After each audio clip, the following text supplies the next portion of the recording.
Saya hari Sabtu yang lalu baru tiba dari Israel, saudara, ya, dan berkali-kali pergi ke sana tapi nggak pernah bosen karena kita belajar. Dari sanalah kita belajar bahwa perjalanan kehidupan kekristenan itu seperti bangsa Israel yang dibawa Tuhan keluar dari perbudakan. Satu hal kemarin yang sangat memberkati saya adalah ketika kita pergi di satu tempat yang namanya itu Mara, ya. Ada yang sudah pernah ke situ? Di Sumur Mara. Ketika bangsa Israel dibawa keluar sama Tuhan 3 hari perjalanan di padang gurun, mereka tidak punya air. Saudara bisa bayangkan orang jalan 3 hari lalu tidak ada minum? Ya saudara, saya pernah berpuasa dulu 3 hari 3 malam tanpa minum, ya. Lalu pada hari yang ketiga di sekujur tubuh saya itu mengeluarkan bintik-bintik merah semua.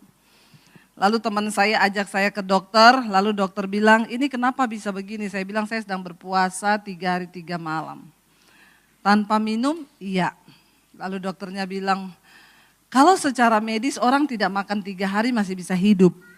Tapi kalau tidak minum 3 hari itu nggak bisa. Tapi saya bilang sama dokternya ini karena kuasa Tuhan.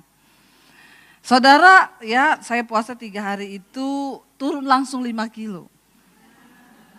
Ada ibu-ibu yang mau turun langsung 5 kilo, coba puasa ya 3 hari 3 malam. Lalu saya membayangkan itu kemarin waktu saya ada di sana. Kita baca dulu yuk, Keluaran pasal 15 ayat 22 mulai.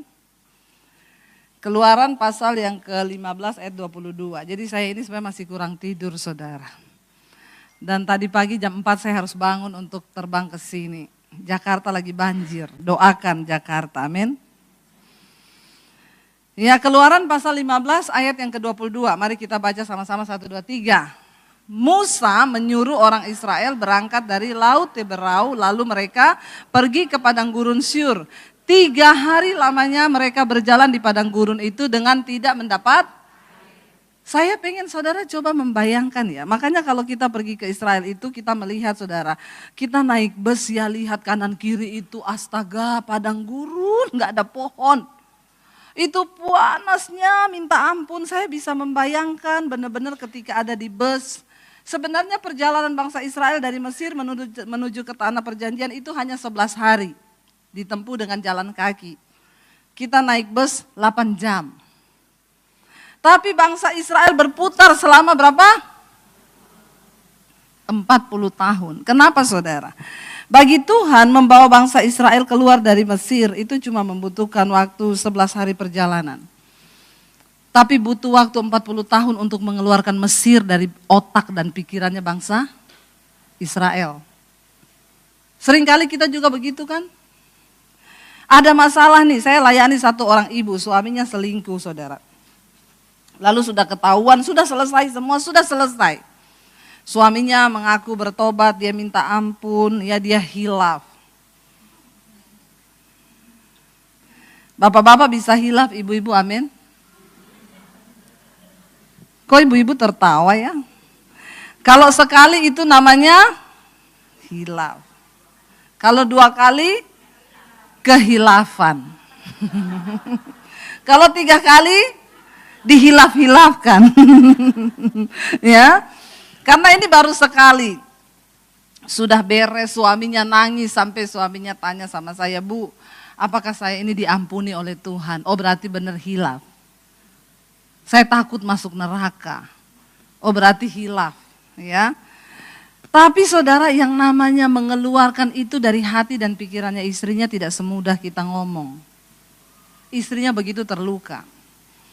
Bagi Tuhan mengeluarkan bangsa Israel dari Mesir menuju tanah perjanjian cuma butuh waktu 11 hari.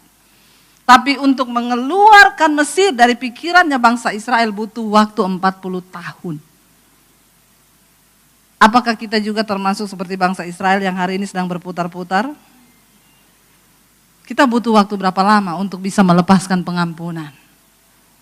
Kita butuh waktu berapa lama untuk bisa melupakan semua peristiwa yang terjadi di hidup kita? Jangan mau berlama-lama dibohongi sama iblis, amin. Ya. Saya bilang sama istrinya, Bu, lupakan. Tapi tiap hari suaminya diintimidasi. Ya, apa yang kamu perbuat sama perempuan itu? Gayanya kayak apa? Astagfirullah. Ya, suaminya sudah stres, saudara. Kamu gak usah tanya gaya kayak apa yang aku lakukan, aku mau melupakan. Tapi tiap hari istrinya berputar di padang gurun. Tidak bisa hilang dari pikirannya. Dia bilang, gak bisa Bu Debbie, saya sudah berusaha, saya sudah mengampuni suami saya. Tapi tiap hari, ya ngomong terus, kayak begini kayaknya harus dibaptis ulang. Direndam agak lama. Berapa? 15 menit. Lalu tidak lupa dimasukin airnya sedikit di mulut. Maka dia buka mata langsung di rumah Bapa di sorga. Jangan ingat-ingat saudara. Bayangkan 40 tahun itu bukan waktu yang singkat. Sampai beberapa generasi mati di padang gurun. Dikubur di padang gurun. Karena buat Tuhan mengeluarkan Mesir dari pikiran bangsa Israel itu tidak mudah. Ya, mereka berjalan 3 hari nih saudara. Bayangkan tidak ada air, mereka betapa kehausan. Kalau kita bayangkan di Surabaya, ini aja panasnya masih agak begini nih saudara ya. Ini saya tadi pagi kedinginan, sekarang saya kepanasan. Tapi terima kasih, bayangkan 12 hari di Mesir tidak ada keringat satupun yang keluar. Jadi di badan itu juga agak nggak enak ya. Kita yang sudah terbiasa panas sampai di sana itu tidak keluar keringat saudara, makanya badannya agak-agak meriang. Makanya corona tidak bisa hidup di Indonesia. Bersyukur, amin. Ya, baru kena matahari Indonesia sudah mati dia saudara. Ya apalagi dia masuk dalam tubuhnya orang Indonesia, dia kaget banyak sekali virus di sini. Lalu coronanya yang sakit saudara. Ya, tapi kita semua masih sehat hari ini semua karena Tuhan. Amin. Saudara bisa bayangkan sekarang China negara maju dengan semua teknologi yang begitu canggih, sekarang angkat tangan dengan apa yang terjadi. Saya percaya ini waktunya untuk China berseru kepada Tuhan. Kita berdoa saudara, mereka mencari Tuhan. Kenapa? Kematian di depan mata dan tidak ada bisa hentikan saudara. Ya, sudah cukup. Hari-hari ini negara-negara berkembang melupakan Tuhan. Ya, makanya salah satu Menteri Kesehatan di Indonesia berkata, kenapa Indonesia masih bebas? Karena kekuatan doa. Amin. Ya, kita punya Tuhan. Oke, kita kembali. Bangsa Israel berjalan 3 hari tanpa minum. Mau mati saudara, benar itu sekarat. Lalu akhirnya dari kejauhan mereka lihat ada sumur.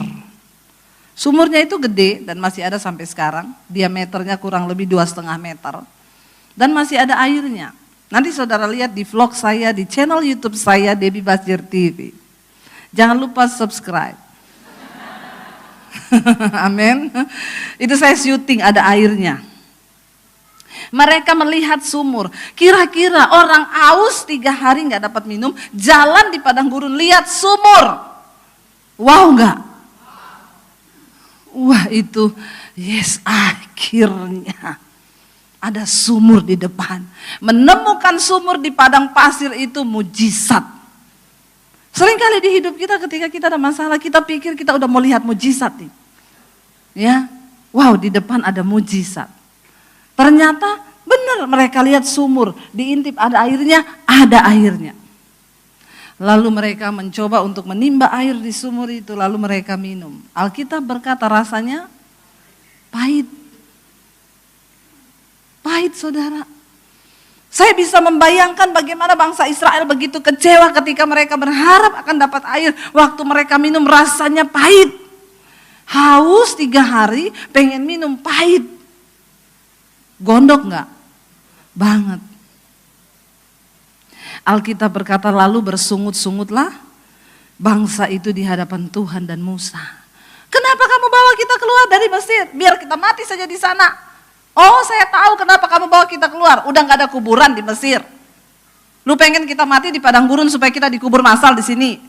Mulutnya itu loh gak bisa dijaga. Makanya Tuhan bawa berputar 40 tahun. Ibu-ibu, hello. Jangan mau dibawa berputar dalam hidup ini, amin. Kenapa? Karena mulut. Wanita itu survei membuktikan seorang perempuan itu mengeluarkan 30.000 kata sehari. Tapi apa yang keluar dari mulut kita setiap hari? Apakah sungut-sungut atau ucapan syukur? Atau kita menyalahkan suami kita menyalahkan anak-anak kita? Saudara, saya lagi banyak belajar ilmu psikologi hari-hari ini. Ya, saya mau bilang sama saudara, kalau bangun pagi itu hindari memarahin anak, mengucapkan kata-kata yang buruk kepada anak, kepada suami dan kepada orang di sekitar kita waktu pagi hari. Kenapa? Karena waktu pagi jiwa itu masih bersih.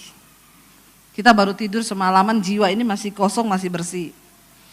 Anak-anak yang kepahitan itu biasanya yang dimarahin pada waktu pagi hari. Makanya mulai sekarang ibu-ibu dilarang marah anak waktu pagi, amin. Loh, malam. Lalu malam, tidak boleh juga memarahin anak atau mengucapkan kata-kata yang buruk bagi orang di sekeliling kita pada waktu malam hari.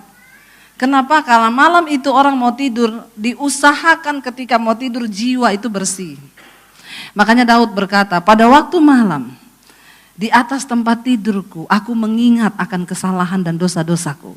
Lalu aku meminta ampun kepada Tuhan sehingga aku bisa berbaring dengan jiwa yang murni dan bersih. Pada waktu pagi, Daud bilang, ketika aku bangun, aku mengatur persembahanku bagi Tuhan. Aku mengatur ucapan syukur, aku menaikkan pujian pada waktu pagi hari. Supaya hidupmu sehat, 1 jam sebelum tidur malam, jiwa sudah harus bersih, katakan. Jangan berantem waktu malam, cepat mati. Bilang amin. Kalau mau tidur harus diberesin sama suami, katakan. Supaya tidak muncul akar pahit, kepahitan di dalam hati kita. Nggak boleh berantem waktu malam hari, saudara ya.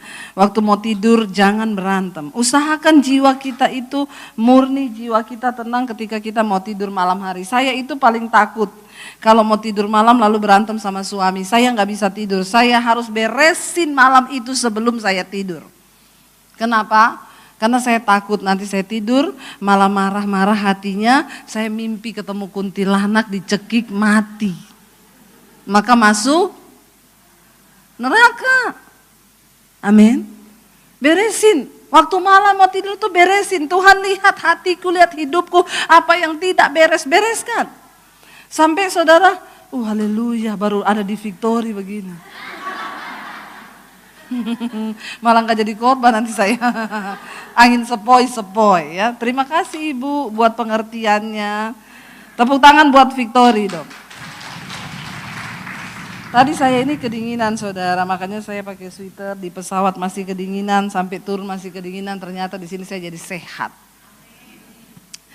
Lalu saudara, pada waktu malam hari jiwa kita harus bersih, jangan ada kepahitan. Oh haleluya. Kan gak seru juga masa saya khotbah begini ya saudara ya. Udah kayak ibu presiden saudara. Gak usah matiin aja, gak apa-apa, saya keringetan gak apa-apa. Ini gimana matiinnya? Oh sudah. Nanti saya bawa pulang tuh ke Jakarta ya. Ya, bagi tisu aja Bu. Saudara, saya berusaha malam hari itu saya tidur dengan jiwa yang bersih. Kenapa? Karena menurut ahli psikologi itu saudara, jiwa kita itu harus tenang pada waktu malam dan Alkitab juga mengiyakan itu. Pada waktu malam di pembaringan, ya aku memeriksa hatiku dan batinku apakah ada sesuatu yang tidak berkenan di hadapan Tuhan. Lalu aku berbaring untuk tidur. Sekarang ini yang namanya orang mati itu gak tunggu sakit loh. Bener gak saudara? Coba sebut aja apa coba. Mau olahraga kemarin BCL sekarang jadi janda muda. Cantik. Apakah ada yang menyangka saudara? Menurut kesaksian teman-temannya suaminya, makanannya itu sangat dijaga. Tidak pernah makan gorengan. Kayak kita. Ya, makanannya bersih. Olahraga, kurang apa coba? Tidak ada lemak. Saudara lihat, benar nggak? Wah, itu tidak ada satupun kayak kita begini, masih ada. Banyak. Ya. Tidur, olahraga, vitamin, semuanya baik. Saya yakin artis begitu nggak mungkin nggak check up. Mereka pasti sangat concern dengan kesehatan. Itu pasti check up. Rutin, gula darahnya berapa, ininya berapa. Rutin, tapi yang namanya ajal. Kalau sudah datang, dia lagi mau dipakai untuk iklan salah satu alat kesehatan jantung loh. Lo bener gak saudara? Tragis gak? Tapi dari situ kita bisa lihat ya. Malam-malam pulang, BCL-nya pulang syuting jam 2 malam, masuk rumah masih sempat ngobrol, bikin Indomie. Ya, tidur bablas. Gak ada yang tahu hidup ini. Bagian kita berjaga-jaga. Gak usah takut mati, amin.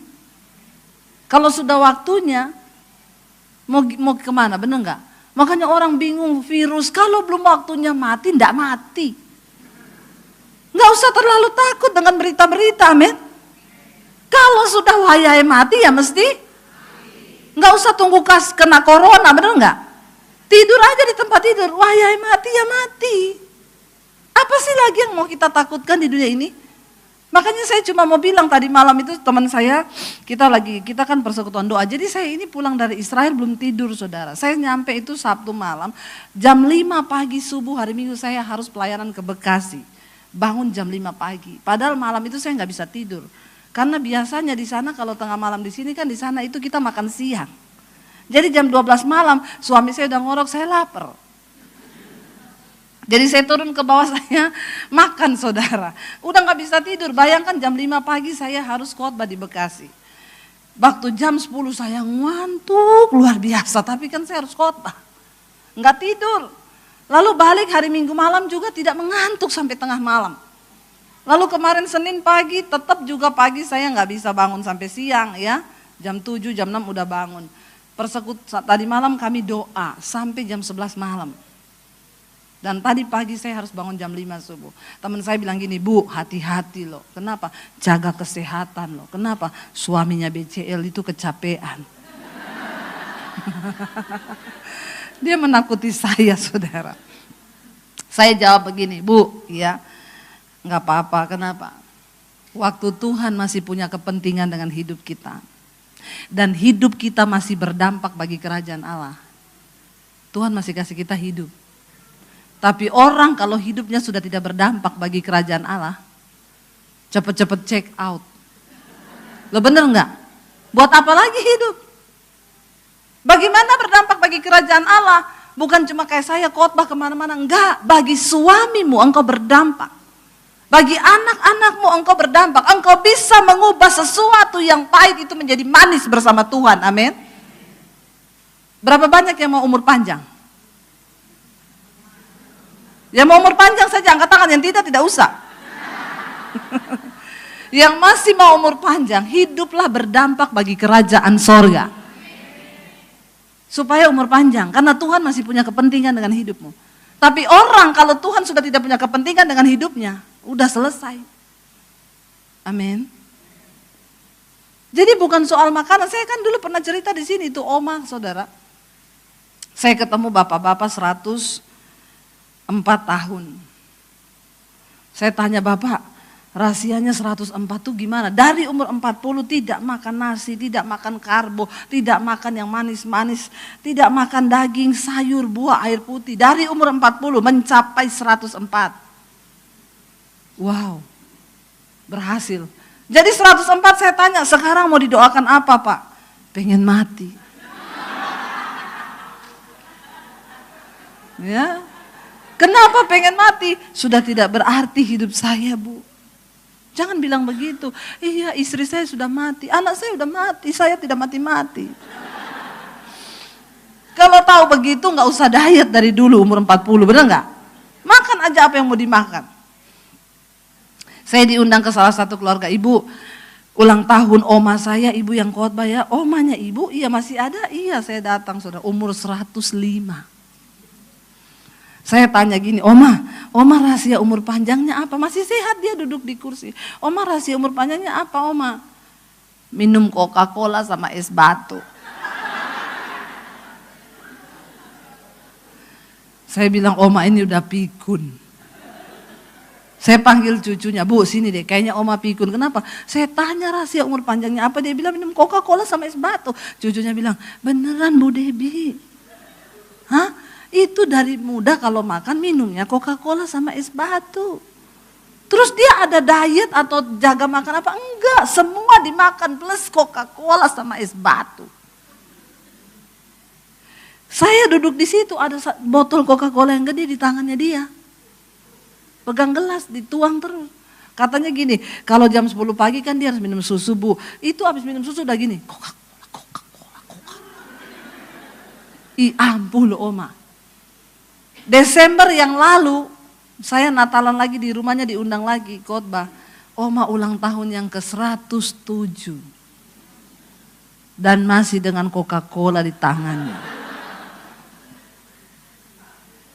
Yang satu dari umur 40 diet, jaga makan tembus 104. Ini tidak diet-dietan plus Coca-Cola sama es batu. 107. Terus anak saya bilang, Mami, berarti aku boleh minum Coca-Cola. Oma sampai 107, saya bilang sama anak saya, enggak boleh nak. Loh kenapa? Nanti kamu sampai 107 tidak mati-mati. Kata anak saya, Mami itu loh ada aja alasannya. Kamu mau sampai 107 tidak mati-mati? Ada di sini yang mau? Siapa yang mau hidup sampai 100 tahun lebih? Enggak mau kan? Kenapa saudara? Tubuh kita ini kan ada kadaluarsanya kan? Umur 100 tahun cuma duduk terkapar, telinga udah gak denger. Bener gak? Ya, udah gak bisa jalan. Makanya saya mau bilang, kalau engkau Tuhan masih punya kepentingan atas hidupmu di dunia ini, dan engkau mau menjadi orang yang berdampak bagi kerajaan Allah selama engkau di dunia ini, umur panjang. Karena Tuhan masih punya rencana. Tapi kalau berdoa jangan minta terlalu panjang-panjang. Nanti rempong saudara. Oma dan Opa itu 104, 107. Saya tanya, mau didoakan apa Oma? Pengen pulang ke rumah Bapak. Rempong kan? Saya ketemu orang yang 100 tahun semua tanya mau didoakan apa? Pengen mati. Ya saya kan tidak mungkin berdoa dalam nama Yesus, matilah kau. Enggak bisa kan saudara, karena mati hidup itu di tangan Tuhan. Bagian kita kejar perkenanan Tuhan. Ya, suaminya BCL 40 tahun loh. Baru ulang tahun kan beberapa waktu yang lalu. Singkat sekali umurnya. Saya berdoa kita semua, Tuhan biar punya kepentingan dengan hidup kita. Ibu, suami saya belum bertobat, berdoa. Saya tadi dengar kesaksian ada seorang ibu, dia cerita, 10 tahun Bu saya bergumul buat suami. Itu tidak mudah, 10 tahun, tapi puji Tuhan sekarang suami saya bertobat, tidak merokok, tidak ini, Tuhan ubahkan, amin. Ada waktu Tuhan mengubah sesuatu yang pahit menjadi manis. Waktu kita mau bayar harga. Amin saudara. Saya kemarin ketemu dengan 2 orang suami istri. Mereka cerita, Bu tadinya kami sudah mau cerai. Lalu saya dengar khotbah ibu. Lalu kami putuskan untuk tidak bercerai, kami putuskan untuk memperbaiki. Puji Tuhan suami saya juga mau memperbaiki. Lalu kami sama-sama memperbaiki. Tadinya suaminya selingkuh terus saudara. Istrinya sudah gak tahan. Mereka coba memperbaiki. Sampai istrinya itu bilang gini, saya nonton khotbahnya Ibu Debbie yang tentang itu loh Bu. Ada ibu-ibu mau bunuh dogi suaminya. Yang nonton pasti tertawa. Jadi ceritanya ada ibu-ibu di Jakarta telepon saya, Bu Debbie, iya Bu saya mau bunuh doginya suami saya Bu. Kenapa? Mau saya racun.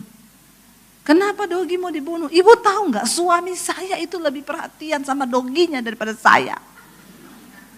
Ibu-ibu ini. Dia kalau pulang kerja sore ibu, tidak pernah masuk rumah temuin saya, langsung belok kanan ke kandang dogi. Lalu dia bercengkrama dengan dogi itu dan saya gondok melihatnya. Makanya saya mau beracun itu dogi.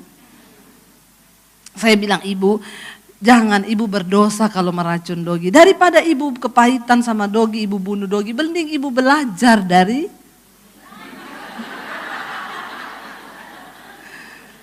amin ibu-ibu.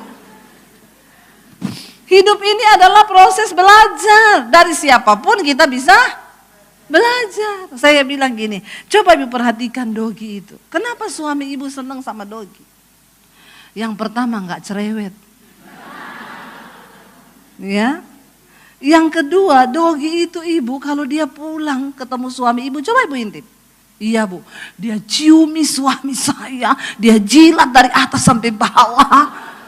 Suami saya dipeluk sama Dogi itu, wah seneng dipeluk Dogi itu. Saudara yang punya Dogi benar nggak? Saya punya Dogi saudara, kalau saya pulang dari luar kota itu dia, udah seneng banget. Lalu ibu itu bilang, harus begitu Bu Debbie? Lah ini yang mau cerai itu dia bilang, ibu saya nonton itu khotbah ibu. Lalu saya mau praktekkan. Waktu suami saya pulang ibu saya sambut dia seperti Dogi.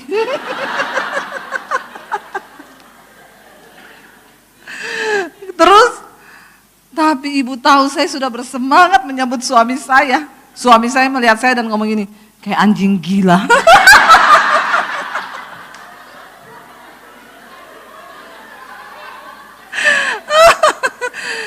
Tapi saudara berhasil dipulihkan loh. Amin. Untuk mengubah sesuatu yang pahit menjadi manis, itu diperlukan harga diri ditanggalkan. Kesombongan ditanggalkan. Ngapain sih kita saling beradu tiap hari? Menyombongkan aku yang benar, lu yang salah. Berhenti, udah, bukan zamannya. Kalau kita mau mengubah sesuatu yang pahit menjadi manis, kita mau berdampak bagi kerajaan Allah, ayo kita matikan daging kita, ego kita ini loh. Berhenti. Amin. Makanya ada suami-suami yang bilang, istri saya itu bu ikut persekutuan sih, tapi pulang ibu tahu sok pinter mengkhotbahi saya. Ibu-ibu kita nggak bisa mengkhotbahi suami. Amin. Karena suami itu, laki-laki itu, biarlah nggak apa-apa ada beberapa laki-laki di sini. Laki-laki itu nggak suka diajari, digurui, dinasihatin itu nggak mau. Makanya Alkitab bilang istri, kalau ada suamimu yang belum bertobat, menangkanlah dia tanpa perkataan, hanya dengan perbuatan. Supaya suamimu yang belum bertobat itu melihat betapa suci dan salehnya istrinya itu, lalu dia mau percaya kepada Tuhan. Jadi dilarang buat ibu-ibu, itu bu istri saya ikut pede bu, memang rajin pergi ke gereja, persekutuan doa, tapi pulang bu, udah kayak nabi. Saya bikin apa? Salah dikotbahin semua. Kamu itu baca firman, makanya tuh bertobat. Lu tuh gak mau bertobat. Model istri kayak begini bagaimana suami mau bertobat? Amin. Hello ibu-ibu. Makanya firman itu jangan cuma dimasukin otak. Lalu kita punya pengetahuan banyak, kita merasa arogan. Sehebat apapun kita tanggalkan egomu. Supaya engkau bisa mengubah yang pahit menjadi manis. Saya kan pernah bersaksi di sini. Saya tuh datang dari latar belakang keluarga. Papi saya itu kepala kantor, tapi dia melayani keluarga. Jadi kadang mami saya itu nggak masak, papi saya masak, turun ke dapur. Kadang mami saya lagi nonton TV, dia bikinin kopi. Itu saya lihat dengan mata saya. Saya menikah dengan suami orang Solo. Itu suami saya di rumah saudara, kayak papahnya itu kayak raja. Dilayani sama maknya. Jadi papanya itu tinggal sego gitu ya. Maknya datang, nggih, bawa nasi. Dia tinggal teriak, wedang. Lalu maknya datang, nggih, bawa wedang. Lah waktu kami menikah, kami datang dari dua budaya yang berbeda. Di benak saya suami itu juga harus bisa melayani istri. Kayak papi saya. Di benak suami saya, istri itu sepenuhnya menghamba kepada suami. Lalu kami menikah. Hancur enggak? Apalagi suami saya Solo, saya Sulawesi. Itu semakin memperparah keadaan rumah tangga kami. Ketemunya di gereja. Saya pikir ketemu orang di gereja sama-sama hamba Tuhan. Malaikat. Pasti kalau berantem, shalom. Lalu dia balas, haleluya. Ternyata kagak. Lalu waktu kami menikah, waktu belum ada anak, masih bulan madu, saya suka cita saudara. Bikinin suami saya kopi. Dia kopi, nggih, saya bawa. I love you, I need you, I want you. Mulai berjalan pernikahan, akhirnya saya hamil.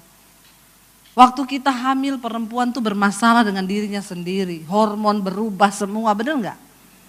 Ya, jangan harap kita diperhatikan suami kita, perasaan kita jadi sensitif. Jadi perempuan itu dipimpin perasaan, laki-laki dipimpin logika. Makanya ibu-ibu enggak usah mimpi suamimu mengerti perasaanmu. Ya, kalau berantem lalu kita bilang kamu itu tidak mengerti perasaan saya. Suamimu bilang kita pikir saja pakai logika. Jadi tidak bakal ketemu. Karena laki-laki dan perempuan itu memang berbeda. Lalu saudara saya akhirnya mulai hamil, mulai berat juga saya. Enggak pakai pembantu, hamil anak pertama, kedua suami saya masih seperti raja. Kopi. Lama-lama saudara, mulai mata air pahit keluar. Ya, bulan madu sudah habis. Madunya menipis, lama-lama entek.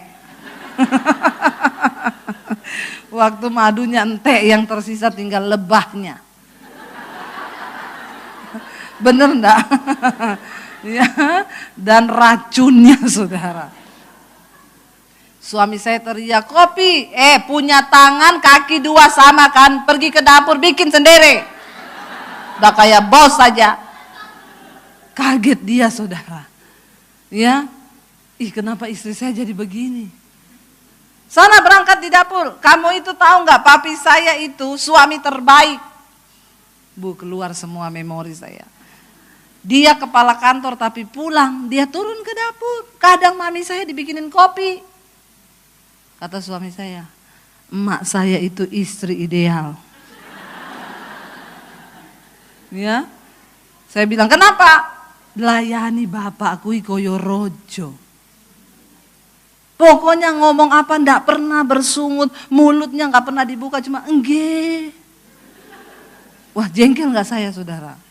Dibandingkan sama emaknya, dia juga jengkel saya bandingkan sama papi saya. Lalu kita saling menyakiti kan, karena egonya dua-dua muncul. Lalu saya udah jengkel, saya bilang ya udah kalau gitu kita nikahkan aja papiku sama makmu. Biar rumah tangga mereka jadi rumah tangga yang bahagia. Apakah seperti itu? Lalu tiap hari yang ada hanya kemarahan. Rumah tangga berubah jadi mata air yang pahit. Sampai satu kali saudara, kami saling menyakiti terus. Kenapa? Ego dua-dua yang muncul. Sampai satu kali saya dapat ayat firman Tuhan yang berkata, lakukanlah segala sesuatu. Baik itu dengan perkataan ataupun perbuatan, lakukanlah seolah-olah untuk Tuhan dan bukan untuk manusia. Amin. Berat enggak? Berat. Tapi itu bukan pilihan, harus kita lakukan. Kenapa kita harus melakukan firman? Bukan untuk Tuhan, untuk kebahagiaan hidup kita ini loh. Karena banyak manusia tidak berbahagia, cuma satu, karena tidak mau melakukan firman. Kalau kita mau melakukan firman, maka saya mulai baca ayat itu, yes Tuhan. Ibu-ibu yang bekerja di rumah, memang pekerjaan ibu rumah tangga itu berat.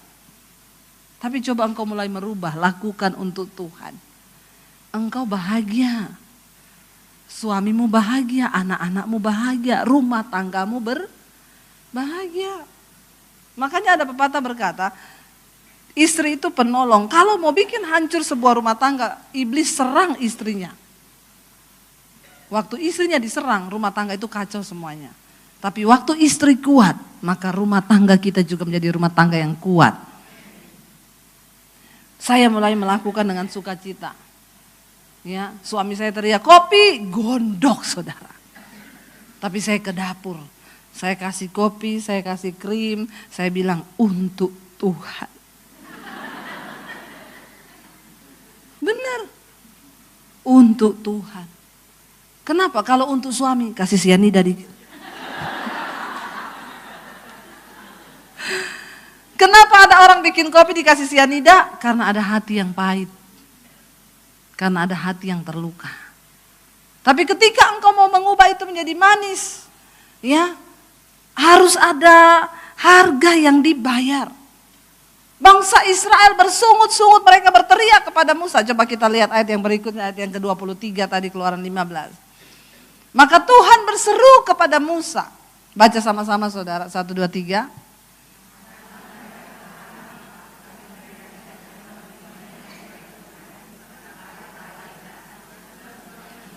Ayat 24 berkata apa di sana? 24.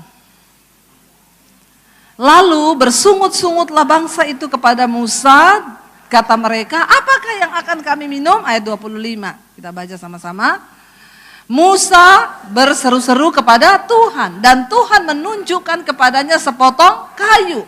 Musa melemparkan kayu itu ke dalam air, lalu air itu menjadi manis. Di sanalah diberikan Tuhan ketetapan-ketetapan dan peraturan-peraturan kepada mereka, dan di sanalah Tuhan mencoba mereka.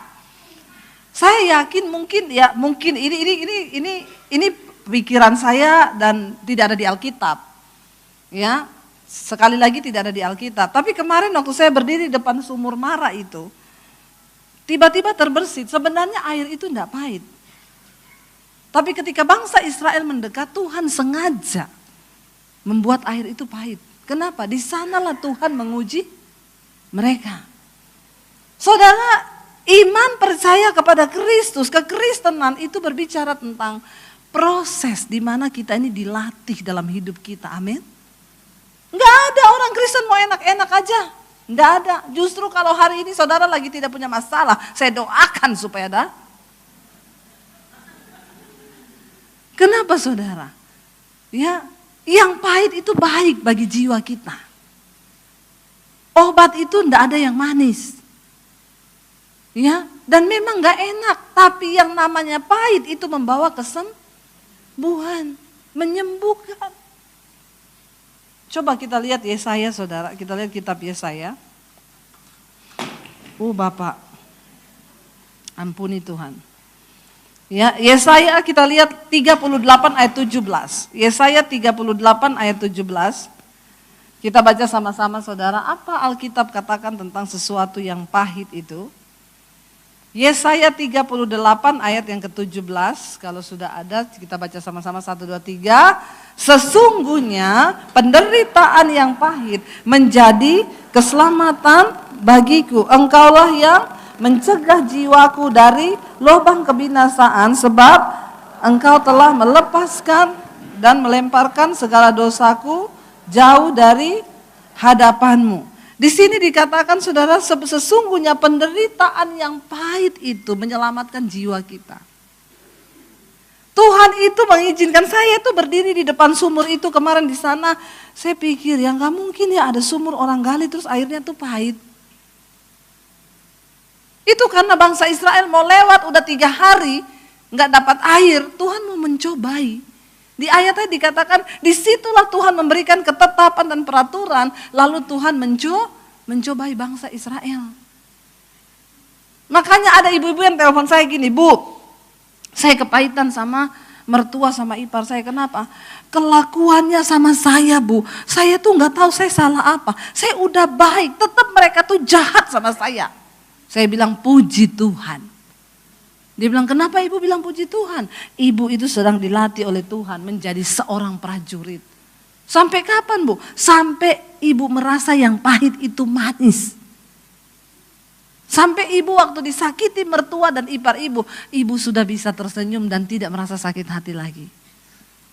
Jangan mengharap keadaan berubah untuk kita. Engkaulah yang harus berubah terhadap keadaan. Amin. Walaupun suamimu belum berubah, tetap bersyukur Tuhan, terima kasih. Itulah perbedaan kita dengan orang dunia. Alkitab berkata Tuhan izinkan. Kenapa? Yang pahit itu baik bagi jiwa kita, mendatangkan keselamatan bagi jiwa kita. Makanya jadi Kristen itu jangan cuma berharap yang manis-manis. Saya tuh bersyukur saudara, tidak henti-hentinya saya mengulang semua kesaksian hidup yang pernah saya alami bersama dengan Tuhan.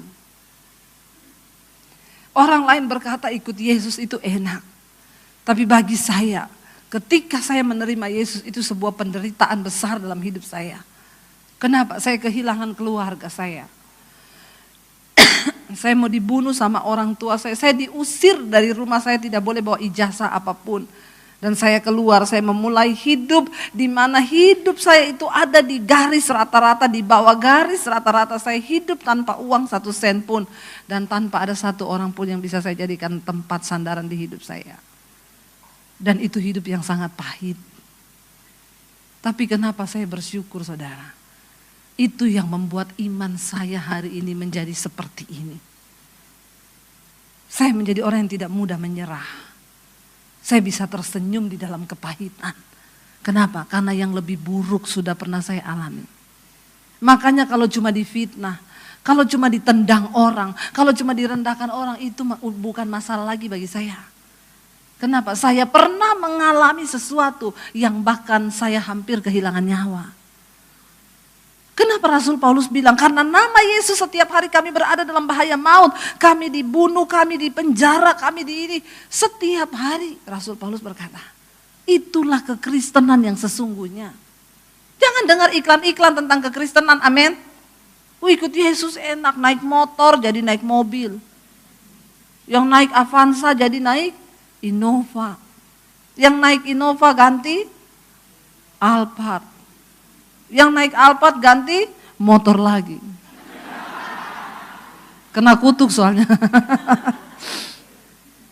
Jangan saudara, ikut Yesus bicara tentang bayar harga. Kenapa? Saya mau sampaikan bagi saudara, upah di dalam kekekalan yang akan engkau terima itu jauh lebih besar. Kemuliaan yang Tuhan sediakan bagi kita itu nilainya jauh lebih besar daripada penderitaan ringan yang kita hadapi di dunia ini. Kenapa? Dunia ini gak ada apa-apanya. Saudara, engkau sedang dipersiapkan memasuki sebuah tanah perjanjian di dalam kekekalan. Hidup di dunia ini bukan segala-galanya. Ini bukan selama-lamanya. Di sini kita cuma perantau. Alkitab berkata hidup manusia di dunia cuma 70 tahun. Kalau kuat. Banyak yang tidak sampai. Dan kalau mencapai 70 tahun lebih, kebanggaannya sakit penyakit. Benar nggak? Saudara ketemu orang usia 30 yang dibanggakan karir. Wah puji Tuhan, iya sekarang saya jadi manajer loh di satu perusahaan. Iya gajimu berapa? Wah cuman 30-40 juta sih. Nanti ketemu umur 40 yang diceritain apa? Puji Tuhan udah dapat jodoh. Ya, udah menikah sekarang saya udah punya anak. Ya, suami saya ini. Ya. Nanti kalau mencapai 40 lebih yang dibanggakan apa? Puji Tuhan udah punya rumah. Punya kos-kosan 100 pintu, pintunya tok. Ya. Udah punya mobil yang dibanggakan itu. Ntar kalau masuk umur 70, kalau ketemu yang dibanggakan apa? Gimana kabarnya Oma? Puji Tuhan, iki lo boyokku ki. Aduh tiap hari pugele rasane. Bener gak saudara? Kalau ketemu yang dibanggakan apa? Iki lo aduh lututku iki lo sakit. Itu tidak bisa dihindari karena memang seperti itu. Alkitab udah bilang orang mencapai 70 tahun kebanggaannya sakit. Apalagi kalau hidupnya ditambah dengan banyak kepahitan. Hati yang gembira obat yang manjur. Semangat yang patah bikin osteoporosis. Kata Alkitab, mengeringkan tulang. Biar mau minum anlin 1 truk. Kalau ada kepahitan, kekecewaan yang engkau simpan dalam hatimu, maka osteoporosis.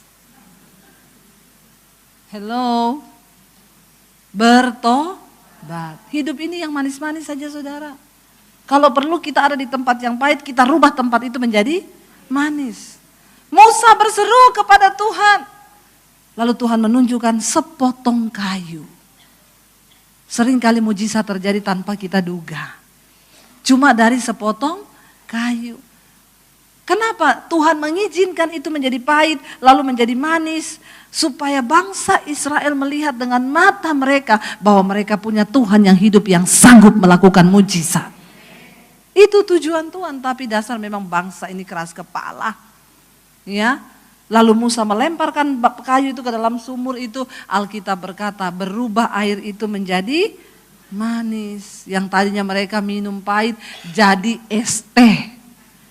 Wow, di padang gurun. Kenapa jadi manis? Karena di padang gurun itu kita butuh gula, saudara. Kalau cuma duduk-duduk di rumah jangan terlalu banyak makan gula. Nanti jadi diabetes. Itu saya kalau di Israel sana itu kadang nggak nafsu makan, tapi saya selalu ambil kurma. Kurmanya di sana itu kan kurma yang masih mentah, dari pohon dipetik. Manis rasanya. Kalau saya udah pusing, mual, capek, makan saudara. 2 biji aja, langsung cespleng loh. Ya, ada gula yang masuk. Tuhan itu hadir membawa mujizat dalam hidup kita supaya kita ini bergairah dalam pengiringan kita sama Tuhan. Jangan cuma bergairah waktu dapat mujizat, dapat uang, dapat ini. Waktu nggak ada duit, engkau masih bisa bersyukur nggak? Itu engkau mengubah yang pahit menjadi manis. Amin. Suamimu melihat, ayo saudara, kebahagiaan itu tidak jauh, dia berada sangat dekat di dalam hati kita. Waktu engkau memutuskan untuk aku melakukan firman. Kita baca ayat yang terakhir saudara. Kembali ke Keluaran 15 tadi. Ayat yang berikutnya di sana dikatakan apa? Keluaran 15. Alkitab berkata, ya, Keluaran pasal 15. Ayat yang ke-26 kalau nggak salah tadi ya, kita sudah sampai di ayat yang ke-26. Multimedia, ya. Ayat 27. Engkau membawa mereka dan kau apa? Keluaran pasal 15 ya, ayat yang ke-27. Jika kamu sungguh-sungguh, firman Tuhan di situ ketika Tuhan sudah membuat mujizat, baca sama-sama 1, 2, 3. Jika kamu sungguh-sungguh mendengar suara Tuhan Allahmu dan melakukan apa yang benar di matanya dan memasang telingamu kepada perintah-perintahnya dan tetap mengikuti segala ketetapannya, maka aku tidak akan menimpakan kepadamu penyakit manapun yang telah kutimpakan kepada orang Mesir. Saudara, cuma satu Tuhan bilang, lalu di situ Tuhan memberikan ketetapan bagi bangsa Israel. Ayo saudara, hidup kita berbahagia waktu kita mau menjadi pelaku firman. Tidak ada yang lain. Biar orang mau kasih nasihat apa, saudara tolong kembali kepada firman Tuhan. Ada orang-orang yang datang konseling sama iparnya atau sama suami saya tuh gini-gini. Lagian lu bodoh banget, ngapain lu layani suami kayak begitu? Kalau saya mah saya racun. Jangan didengar nasihat orang fasik. Saudara harus pegang firman Tuhan. Apa yang Alkitab ngomong itu aja yang kita buat. Maka Alkitab bilang, Tuhan bilang dia meluputkan hidup kita. Tapi kebanyakan orang Kristen tuh gak mau tunduk sama firman. Saya sudah gak tahan sama suami saya, Bu, saya mau bercerai. Kayaknya itu yang terbaik. Kalau engkau menceraikan suamimu, siapa yang akan berdoa buat dia? Amin ibu-ibu. Hari-hari ini banyak yang konseling sama saya. Bu, saya udah pisah rumah, saya tinggalkan suami saya sudah tidak tahan dengan perbuatannya. Sekarang keluarga saya suruh saya menikah lagi. Alah bu. Ya, kamu pikir kamu akan berbahagia? Kutuk itu akan mengikuti engkau. Hidup ini bahagia kalau kita tuh mau melakukan firman. Kenapa banyak terjadi kekacauan? Karena orang Kristen gak sabar melakukan firman. Ya, nikah udah salah, tidak mau lagi bayar harga, maka engkau menghasilkan keturunan-keturunan yang akan binasa saudara. Kenapa kita harus bertahan dalam kebenaran firman Tuhan? Alkitab berkata ada upah yang menanti orang-orang yang terus mau setia melakukan firman-Nya. Tidak mudah, berjuang. Tadi ada ibu-ibu yang bersaksi 10 tahun berjuang bagi suaminya. Jangan gini, 10 tahun kalau saya menikah sama laki-laki lain, mungkin sudah bahagia. Nggak usah berpikir begitu ya. Ayo kita jalani apa yang ada di depan. Banyak sekarang yang konseling, Bu, saya sudah tinggalkan suami saya.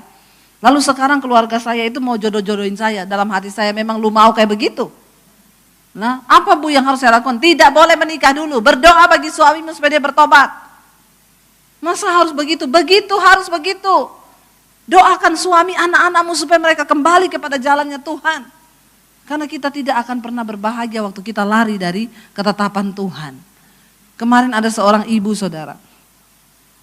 Aduh di Jakarta itu saudara banyak persoalan-persoalan tuh yang saya mau salahin setan juga, tidak semua salahnya setan.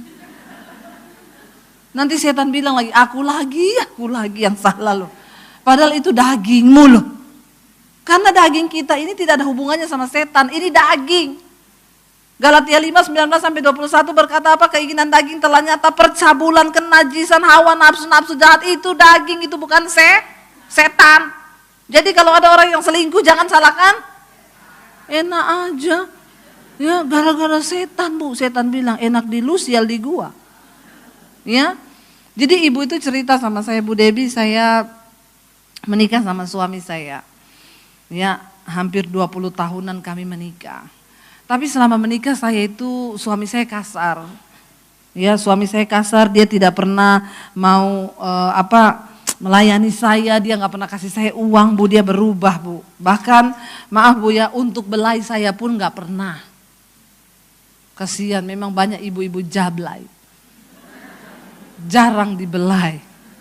Jadi tolong bapak-bapak yang ada di sini saja, bapak-bapak, setidaknya engkau masih punya istri, belailah istrimu, amin. Supaya dia tidak jablay. Karena kalau istri jablay bahaya, ketemu belayan di luar bisa langsung klepek-klepek. Lalu dia bilang, karena saya mengalami banyak kepahitan dengan suami saya, tidak pernah dibelai, tidak pernah gini, dia terus menyakiti saya Bu. Akhirnya saya jatuh dengan teman kerja saya, cuma gara-gara satu belayan. Lalu klepek-klepek, karena memang jarang dibelai. Yang lebih mengagetkan saya lagi waktu dia bilang, ibu tahu selingkuhan saya yang teman kerja saya itu siapa? Ditunjukkan fotonya kepada saya. Seorang wanita cantik. Bu, dia janda. Lesbi. Ini dunia memang sudah mau kiamat. Ngeri gak saudara? Ya. Kami jadi pasangan lesbi tidak tanggung-tanggung. 7 tahun. Angka kesempurnaan. Ya, saya dengar khotbahnya ibu di YouTube. Saya merasa saya harus terbuka sama ibu tentang dosa ini. Saya bilang ibu bertobat. Lalu suami gak curiga? Enggak Bu, bagaimana dia curiga? Orang kita sama-sama perempuan. Jadi kalau pergi keluar kota nginap bareng. Sekarang ini ngeri saudara, ngeri. Dosa itu bekerja luar biasa, makanya kita juga suami istri jaga dalam rumah tangga kita ya. Kalau sudah begini saudara, bagaimana anaknya gak kena kutuk? Ibu hidup dalam kenajisan. Ya, ayahnya hidup dalam kenajisan. Siapa yang akan membela rumah tangga dan keluarga itu di hadapan Tuhan? Saya bilang ibu, saya yakin ibu itu tidak berbahagia ya. Iya Bu. Siapa yang berbahagia? Hidup di dalam dosa. Lebih bahagia suami ibu itu tidak membahagiakan ibu, tapi ibu melakukan firman itu lebih bahagia.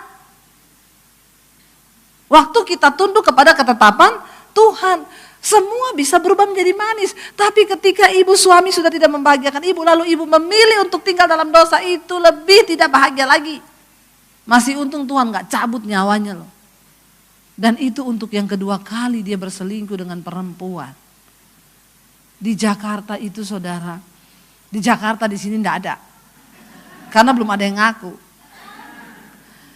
Bapak istri konseling ibu, suami saya selingkuh sama siapa? Sama temennya siapa? Bambang. Memang udah mau kiamat memang ya. Makanya saya mau bilang bapak ibu yang terkasih di sini, berdoa buat anak-anakmu, berdoa buat keturunanmu. Hari-hari ini kita menjadi orang yang membawa sesuatu yang manis dalam rumah tangga kita, yaitu kerajaan Allah. Kita mau bilang kami mau berdiri menjadi orang yang membawa kerajaan Allah dalam rumah tangga kami. Berperang saudara, berperang. Gagalkan rancangan setan atas anak-anakmu, gagalkan rancangan iblis atas rumah tanggamu, gagalkan. Apalagi sebagai seorang istri kita dipilih. Alkitab firman Tuhan ini bilang, kalau engkau sungguh-sungguh melakukan semua ketetapanku. Tuhan itu membawa bangsa Israel, membuat mereka, mengizinkan mereka mengalami semua tekanan di padang gurun. Cuma satu, supaya mereka belajar taat sama Tuhan. Jangan mau berputar-putar puluhan tahun dalam hidup kita dengan persoalan-persoalan yang dicari-cari. Waktu engkau punya pilihan hati teguh menjadi pelaku firman, engkau berbahagia dalam hidupmu. Saudara tahu, untuk sebuah roket itu dikirim ke luar angkasa, dia harus mengeluarkan segenap kekuatan dan tenaga powernya ketika dia harus melewati atmosfer bumi. Tapi ketika dia sudah tembus melalui atmosfer bumi, dia sudah keluar di luar angkasa, dia tidak membutuhkan power lagi. Dia tinggal mengorbit dan tanpa power dia melakukan semua tugas. Orang-orang bilang sekarang sama saya, Bu, kelihatan banget ibu itu kok sekarang bahagia banget. Kenapa, Bu? Saya sudah berpindah ke dimensinya Tuhan. Karena saya dari dulu mau bilang, Tuhan aku mau taat. Uji aku. Apapun yang engkau mau dari hidupku, uji aku. Dan engkau melihat, aku akan taat kepada firman-Mu. Kenapa? Karena aku percaya tidak ada hal lain yang bisa membuatku jiwaku berbahagia. Selain aku taat kepada perintah dan ketetapan-Mu. Kalau Tuhan suruh mengampuni, ampuni. Hari ini engkau disakiti, malam doa, Tuhan aku lepaskan pengampunan bagi dia. Dalam nama Yesus, beres. Saya mau bilang buat saudara, tidak ada dokter hebat yang bisa menyembuhkan engkau. Tidak ada pendeta sakti yang bisa mendoakan engkau. Engkau harus menjadi dokter bagi dirimu sendiri bersama dengan Tuhan. Amin. Karena engkau memilih melakukan dan taat kepada firman Tuhan. Cuma itu. Ada orang yang telepon, ibu doakan saya mau lepaskan kepahitan bu. Tidak bisa saya doakan kau. Masa gak bisa ibu tumpang tangan? Saya tumpang kaki juga tidak bisa. Apa yang harus saya lakukan? Berdoa kepada Tuhan dirimu sendiri dan berkata, aku mau Tuhan. Aku mau bilang pada diriku dan jiwaku, hai jiwaku tunduk kepada firman Tuhan. Lawan egomu, lawan ambisimu, lawan kedaginganmu saudara.